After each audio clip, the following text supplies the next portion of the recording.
Paddy Pimblett versus Rodrigo Vargas takes place this weekend on the main card of UFC Fight Night London, Volkov versus Aspinall, and I can't wait for this lightweight bout, the return of Paddy Pimblett to UFC London. This is going to be a big one. I'm not sure whether or not I'm more excited for the walkout or the fight. I kind of just can't wait to see the replay of the walkout on BT Sport afterwards, because it's going to be a very amazing moment, in my opinion. The UK walkouts are always crazy whenever there's a UK star coming out, but Paddy Pimblett's walkout might just be something different entirely. I can't wait to witness that. But there is a fight that's happening as well. It's not just a walkout. He's facing Rodrigo Vargas, who is a very good fighter in his own right, in my opinion. I think a lot of people are kind of seeing this as him being can-fed, but that's just not the reality whatsoever. Rodrigo Vargas is very, very dangerous. I don't agree with the odds whatsoever. I think he deserves a little bit more respect. I think Paddy Pimblett should be maybe just over a 2-1 favourite or something like that. I don't understand why.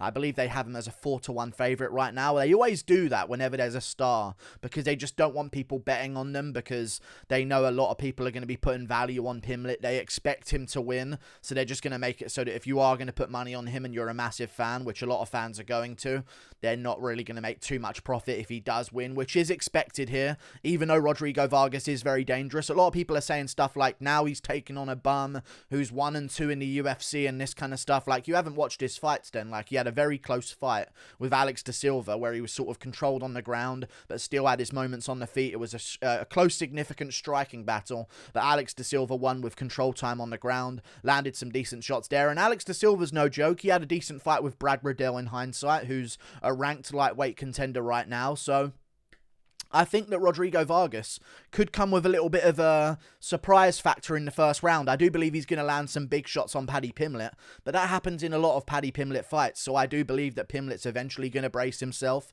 They're going to get into a little bit of a firefight early on, get a little bit wild, and then I can see Paddy Pimblett taking him down, taking his back, and putting in a rear naked choke and finishing him in the first round by submission, is what I'm going to go with. But Rodrigo Vargas is very good. He's got good kicks. He's got good hands. He's got decent grappling as well. I mean, another one of his losses is a KO with an illegal knee to Brock Weaver, and he was beating Brock Weaver very convincingly. So this is a guy who, fair enough, is not one of the best lightweights in the division outside of the rankings right now, but he's at least proved himself, in my opinion, to not be a bottom feeder of the lightweight division. And Luigi Vendramini wasn't really that bad of a fighter either when you think about it, because he lost to Alessio Zaleski dos Santos, who's pretty good. A close fight, majority decision loss to Faresi Yam, who's a good prospect. I know Terrence McKinney destroyed him, but Faresi Yam is a very good, capable prospect in his own right.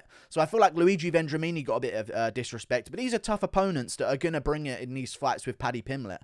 And I can see Vargas having some moments early on, Pimblett turning the tide a little bit with his kicks, front kicks to the body, which I really like on Paddy Pimblett. Some good hands as well. Then I think they're going to get a bit scrappy into a grappling exchange against a cage. Paddy Pimblett's going to take him down with either a hip toss or just drag him to the mat with pure strength, because he is going to have a bit of a size advantage. Don't know if you guys saw the stare downs at the weigh-ins. Pimblett looks about 5 pounds at least of muscle bigger than Rodrigo Vargas, and he's younger by a decade, and he's more experienced, which is a big deal here as well, because I know people are going to say, well, Rodrigo Vargas, he's the older guy. Obviously, that's going to come with experience. Like, not really. They've had a similar level of top experience. Like, Vargas has had a few more fights in the UFC, but, I mean, he's not like he's a UFC veteran in any way. He's 37 years of age, I believe, at this point. 36, maybe. I think he's 36, and Paddy Pimblett's 27 or something like that. Like, that's almost a decade in difference of the age of these two men. And also, the younger guy in Paddy Pimblett by a decade has more experience. And of all the people that maybe could choke at the biggest moment here, like Tom Aspinall might choke in the main event. People are talking about his first time being in front of a big crowd and stuff like that. Paddy Pimblett has already headlined shows in Liverpool, sold-out crowd, arena, screaming his name, all with the Paddy Pimblett hairstyles and stuff like that. Like, this guy has been a big name. You know what I mean? He's sold out arenas in the UK a couple of times already. And he's lost in those moments. Like, he's lost to Soren Bak in front of his Liverpool crowd of an arena full of people in the Echo Arena, which is what they sold out for Darren Till versus Stephen Thompson, for any kind of reference of how big the arena was full of people. It's a UFC standard fight night sized arena that he sold out. So I don't think he's going to have any problems choking under the lights or anything like that. But I do believe he's going to choke Rodrigo Vargas under the lights. I think he gets a rear naked choke in round 1. His ground game's pretty underrated. Like, people are seeing him as a stand-up guy. And I also want to mention that he didn't say knockout this time. He called specifically in his debut, I'm going to knock this guy out in the first round to make a statement and get myself out there a little bit. He said in this one, as far as the interviews I've seen of him anywhere, he hasn't said the word knockout. He keeps saying, I'm going to get a first round finish. He's not saying knockout.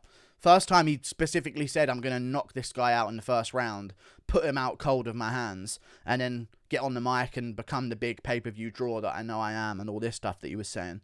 But this time he's just saying he ain't getting out the first round. I'm finishing him in the first round. And when you watch people like Alex da Silva, who is a good grappler, but he couldn't really implement his grappling against Brad Riddell, a striker, too much. So he's not a top-tier grappler in the lightweight division. He is a grappling-based lightweight, but he's not like a top lightweight grappler by any means. And he was able to sort of ground out Rodrigo Vargas and stuff like that. So I can definitely see a reality where Paddy Pimblett just takes him down and implements a good ground game. He's bigger, he's stronger, he's got the grappling game. I mean, I don't know if you've seen his highlights. They just posted on the UFC Instagram page, I believe. Flying triangles, 2 of them. And it's not just a flying triangle where it's like, yeah, you jumped for it and it worked out for you. Like, he's in the middle of the air adjusting his legs for these triangles. He's not just like flailing up in the air and wrapping up out of nowhere and it's just like a sudden thing. Like, he'll wrap one leg over the shoulder, then while it's up there, he'll reach over the top of their head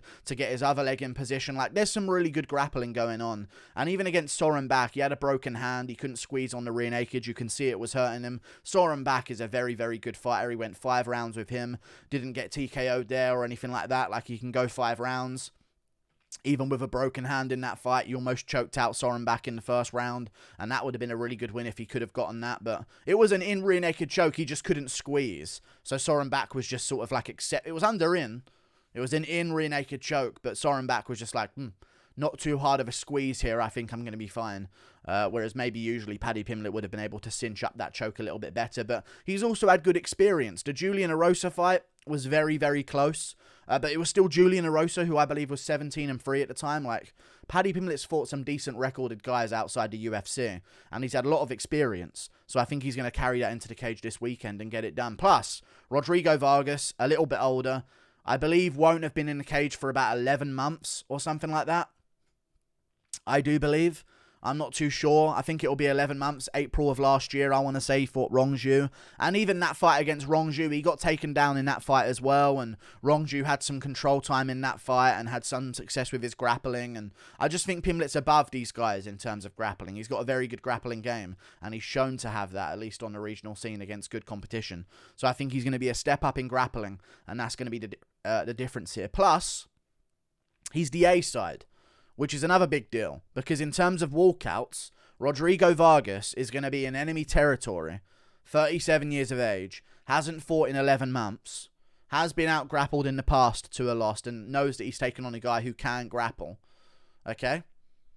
And he's going to be in the cage first, waiting for Paddy Pimblett to walk out. So he's going to be in the cage, walking around, trying to get warmed up, shaking his arms out and stuff, and the whole crowd is going to go fucking wild for Paddy Pimblett on his walkout. And it's like a mental game on the walkout as well, the way he's staring at you, the way as soon as he gets into the cage face and face, it's like, where's your head at? I don't know if he's going to understand that, Vargas, but either way, like, it's a very mental thing. And I think with him being out for so long, being an older guy, Pimblett's confidence coming in, his momentum right now as well, I think he's just going to steam across the cage, get into a firefight, take some big shots, give some big shots back, show some weaknesses again that people are going to say, this guy will never be top of the division, this guy will never be a champion, because like Oliveira never got like hit by punches when he was a guy coming up in the first place, of course, so, you know, he never became champion, of course, so the Instagram comments understand how fighting works. If you take a punch in your debut,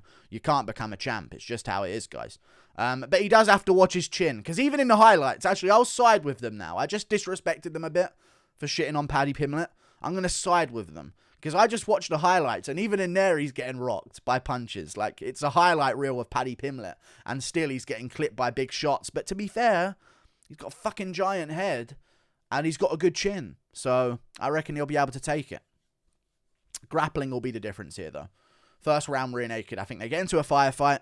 Pimblett shoots in against the cage, gets a single leg. Vargas is bouncing around on one leg trying to throw him. Pimblett does some really good sweeps and trips when he's got one of their legs as well, like he did this against Luigi Vendramini in the first round, who's very good and very young also in a prospect. Like, he's a prospect himself, and Pimblett had a single leg on him, and then he would like chop at the rear leg with a leg kick just to get him down on one knee on the rear side and then use that to get control. I think he's going to use that kind of method to get this to the ground, and then from there I think Vargas gives up his back. And Pimblett, from what I've seen outside of the Soren back fight where the choke was in but he couldn't quite finish it off because of the squeeze, if he gets your back, you're kind of fucked. Like, even in this fight before he came over to the UFC, he gets in a firefight, the guy tries clinching with him, he just fucking hip tosses him on his head judo style, takes mount immediately, lands some big shots, the guy gives up his back, the rear naked chokes in, and this is like a 10-2 guy, an 8-2 guy on the regional scene, like, not a can. This is not a guy who's fighting cans to get here, and now it's his first dose of good competition, you know? Julian Eros is pretty good. I like it. He fought Nad Narimani as well, lost Nad Narimani, and ended up in the UFC. I believe when he was like 19 or 18, he fought Cameron Else, who also ended up in the UFC as well and was a good fighter in his own right, UFC caliber, at least. Not really good in the UFC, but UFC caliber. So I trust in Paddy Pimblett here. I reckon he gets this one done. It's just risky because Vargas can fucking swing and he can land. But so far we haven't seen like brutal KO power, you know? He landed on Brock Weaver. He didn't KO him until the illegal knee.